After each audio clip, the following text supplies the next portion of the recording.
सबको हंसाने वाले राजपाल यादव आज क्या अकेले खड़े हैं? और क्या इसी वजह से वो सलाखों के पीछे पहुंच गए? वो राजपाल यादव जिनके घर की रसोई कभी 24 घंटे चलती थी, जहां पर बॉलीवुड के उस दौर के स्ट्रगलर जो आज के बड़े स्टार हैं मुफ्त में रोटियां तोड़ते थे। राजपाल का काम चल रहा था, बहुत लोग उसके घर पे तो कभी भी उफ नहीं किया उसने। वो राजपाल आज क्यों इस हालात में है कि उन्हें कहना पड़ रहा है कि उनके पास कोई रास्ता नहीं बचा, कोई दोस्त नहीं बचा? क्या छोटे कद के इस बड़े कलाकार को अपनी ही कामयाबी की कीमत चुकानी पड़ी? या फिल्म बनाने का फैसला उनकी जिंदगी का सबसे महंगा दांव साबित हुआ?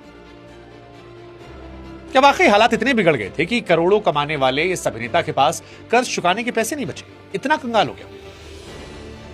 क्योंकि जिस हाथ में कभी अवार्ड्स की ट्रॉफी थी, आज उस हाथ में हथकड़ियां हैं बेबसी की। और इसीलिए सवाल है कि क्या मामला है राजपाल का?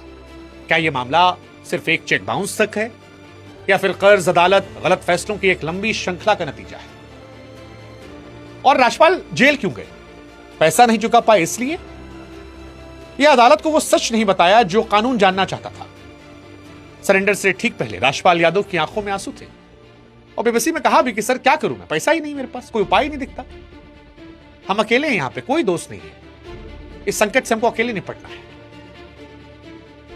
राजपाल यादव ने एक्चुअली बहुतों का डिप्रेशन दूर किया है। उनकी फिल्में देखकर हम सब गुदगुदाए हैं, बहुत सारी फिल्म, चाहे वो भूल भुलैया हो, पंडित जी वाला सीन हो, चुपके चुपके मेरी बड़ी फेवरेट फिल्म है राजपाल यादव की, ढोल, अनगिनत फिल्में राजपाल यादव की हैं जहां देखकर हम सब जिंदगी जी चुके हैं।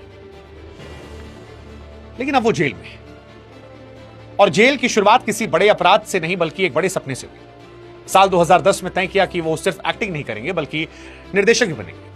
अपनी पहली फिल्म अता पता लापता के लिए दिल्ली के एक बड़े कारोबारी से 5 करोड़ का कर्ज लिया। हालांकि राजपाल कह रहे थे कि कर्ज नहीं लिया था, उन्होंने इन्वेस्ट किया था। वो अपने बेटे को लॉन्च करना चाह रहे थे, हीरो बनाना चाह रहे थे। लेकिन जो बात निकल कर आ रही है वो ये कि समझौता था कि मुनाफे के साथ पैसा लौटा देंगे, लेकिन किस्मत ने साथ दिया नहीं। फिल्म बॉक्स ऑफिस पर बुरी तरह फ्लॉप रही। अब 5 करोड़ का कर्जा, ब्याज और पेनाल्टी के साथ करीब 9 करोड़ पहुंच गए। राजपाल ने कोर्ट को कई बार वादे किए कि पैसा चुका देंगे, लेकिन वो नाकाम रहे। कोर्ट को अधूरी जानकारी, वादा तोड़ने की वजह से जज साहब नाराज हुए और साफ कहा कि कलाकार होने के नाते कोई स्पेशल ट्रीटमेंट नहीं मिलेगा। 5 फरवरी 2026 को राजपाल यादव ने तिहाड़ जेल में सरेंडर किया और अब 6 महीने की सजा काट रहे हैं। अब सवाल, क्या राजपाल वाकई कंगाल हो गए थे? जिस इंसान ने सालों साल हंसाया वो आज रो रहा है।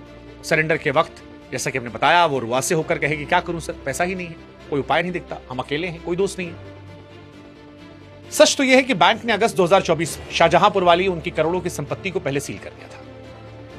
हालांकि हाल की फिल्मों में उन्होंने भूल भुलैया